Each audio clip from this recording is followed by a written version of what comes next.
जिला एटा के सकीट क्षेत्र में बसे छोटे से गांव मनसूनगर में तनुष्का यादव नाम की एक लड़की रहती थी। सरल, शांत और मासूम, उसके चेहरे पर हमेशा एक हल्की सी मुस्कान रहती थी, जैसे जीवन की कठिनाइयों को वह अपने दिल में कहीं छुपाकर भी दुनिया के सामने केवल उजाला बनकर रहना चाहती हो।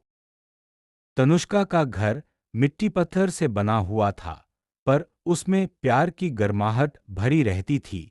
उसके पिता खेती करते थे और माँ घर व छोटी बहन की देखभाल में लगी रहती थी। आर्थिक स्थिति कमजोर थी, पर तनुष्का के मन में बड़े सपने थे। वह पढ़ाई में तेज थी और चाहती थी कि भविष्य में वह अपने गांव की बेटियों के लिए प्रेरणा बने। लेकिन उसकी जिंदगी में एक अंधेरा साया था। मनोज उसी गांव का रहने वाला था। उम्र में तनुष्का से कुछ बड़ा और स्वभाव से चिड़चिड़ा। उसने कई बार तनुष्का के सामने गलत इरादों से रास्ता रोका, लेकिन तनुष्का ने हमेशा नजरअंदाज कर दिया। वह किसी विवाद में पड़ना नहीं चाहती थी। पर मनोज की नजरें केवल नजरें नहीं थीं। वह उससे अधिकार की तरह पेश आता था, जैसे तनुष्का कोई वस्तु हो। तनुष्का ने कभी उसे आशा नहीं दी, न उसके पास जाने की कोई वजह। पर मनोज की सोच धीरे धीरे एक खतरनाक जुनून में बदलने लगी।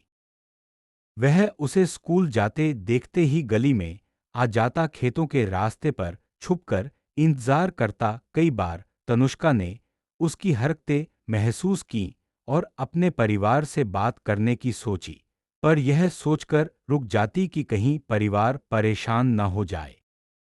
गांव में बिजली अक्सर चली जाती थी और ऐसी ही एक शाम, जब तनुष्का घर से खेत पर कूड़ा करकट डालने जा रही थी, मार्ग पूरी तरह अंधेरे हो गया। हवा में ठंडक थी और पेड़ों की शाखाएं तेजी से हिल रही थीं।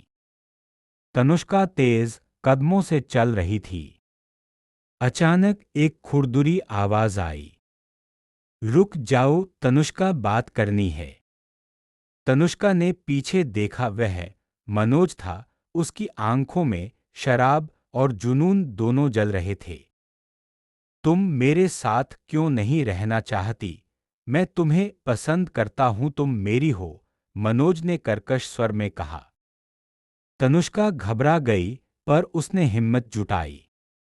मनोज, मैं तुम्हें पसंद नहीं करती, मुझे अकेला छोड़ दो, यह गलत है, उसने कड़ाई से कहा। लेकिन मनोज का चेहरा पागलपन में बदल चुका था। अगर तुम मेरी नहीं बनी तो मैं तुम्हें किसी का भी नहीं बनने दूंगा। तनुष्का पीछे हटने लगी। उसका दिल जोर जोर से धड़क रहा था। वह भागना चाहती थी, पर मनोज ने उसे पकड़ लिया और कुछ ही क्षणों में चीजें इतनी भयानक रूप ले चुकी थीं कि तनुष्का समझ भी न सकी कि उसके साथ क्या हो रहा है। उसकी चीखें खेतों में दब गईं और वह अंधेरे में हमेशा के लिए खो गई। अगली सुबह जब तनुष्का घर नहीं लौटी तो गांव में खलबली मच गई। परिवार, रिश्तेदार, पड़ोसी सब उसे ढूंढने निकले। कुछ घंटे बाद खेतों के पास कुछ लड़कों ने उसका दुपट्टा और किताबें पड़ी देखी। वहीं थोड़ी दूर उसका शरीर मिला। गांव में शोक और गुस्से का तूफान उमड़ पड़ा। किसी ने हमारी बेटी पर हाथ कैसे उठा दिया? विसे इंसाफ चाहिए। मनसूनगर का शांत वातावरण तीरकमान की तरह तनाव से भर गया। स्थानीय थाने से पुलिस तुरंत पहुंची। निरीक्षक से लेकर बड़े अधिकारी तक सभी इस घटना से हिल गए थे। मामला गंभीर था और मीडिया तक भी पहुंच चुका था। पूछताछ में कई युवकों ने बताया कि मनोज तनुष्का का पीछा करता था। कुछ ने कहा कि उन्होंने उसे कई बार तनुष्का के घर के पास मंडराते देखा था। सीसीटीवी तो नहीं था, पर गवाहों और सबूतों ने पुलिस को साफ दिशा दे दी। संदेह का पूरा दारोमदार मनोज पर था। मनोज गांव से भागने के इरादे से बाहर जा रहा था। पुलिस ने घेराबंदी की और उसे पकड़ लिया। उसकी आंखों में अपराध का बोझ नहीं था, बल्कि डर और हताशा थी। थाने में लंबी पूछताछ हुई। तनुष्का के कपड़ों पर मिले सबूत और मनोज के मोबाइल की लोकेशन ने सच्चाई उजागर कर दी। कुछ ही देर में वह टूट गया। यह केस मीडिया में छा गया। लोग तनुष्का के लिए न्याय की मांग करने लगे। बेटियों के कातिल को फांसी होनी चाहिए। तनुष्का को इंसाफ चाहिए। पुलिस ने सारे सबूत अदालत में पेश किए। मनोज पर रेप और हत्या दोनों के गंभीर आरोप लगे।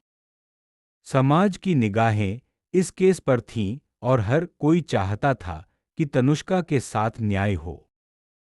तनुष्का की तस्वीरें आज गांव के कई घरों में लगी हैं, एक मासूम मुस्कान जो अब केवल याद बनकर रह गई है। उसकी कहानी हमें यह सिखाती है, बेटियों को सुरक्षा सिर्फ दी नहीं जाती, उसकी जिम्मेदारी समाज की होती है। जुनूनी और जबरदस्ती का प्यार असल में अपराध होता है। खामोश रहना कभी कभी खतरा बन जाता है। समय रहते आवाज उठाना जरूरी है। और यह कि न्याय भले देर से मिले, पर मिलना चाहिए। तनुष्का नहीं रही, पर उसकी कहानी हर लड़की की कहानी बन चुकी है। वह एक आवाज है जो कहती है, मेरे साथ जो हुआ वह किसी और के साथ न हो।